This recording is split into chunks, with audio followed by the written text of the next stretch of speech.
La véritable circoncision, comme le prêche Paul dans Romains 2, 29, est celle du cœur, et elle est accomplie par l'esprit. En d'autres termes, une personne entre aujourd'hui dans une relation d'alliance avec Dieu, non pas sur la base d'un acte physique, mais par l'action de l'esprit dans son cœur. Colossiens 2, 11, 12 fait référence à ce type de circoncision spirituelle.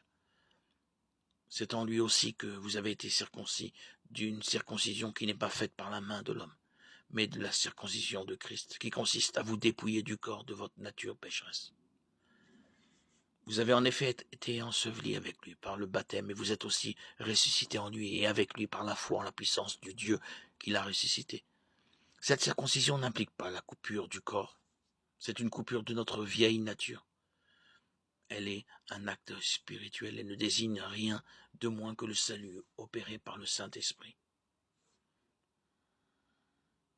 Le baptême ne remplace pas la circoncision, il la suit et il s'agit clairement d'une circoncision spirituelle. Le baptême est un signe de circoncision intérieure, spirituelle. La vie nouvelle représentée par le baptême vient par votre foi.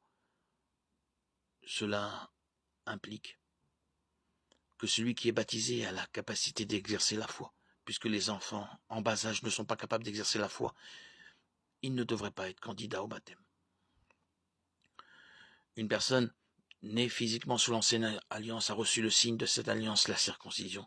De même, une personne née spirituellement sous la nouvelle alliance, née de nouveau, Jean 3.3, reçoit le signe de cette alliance par le baptême.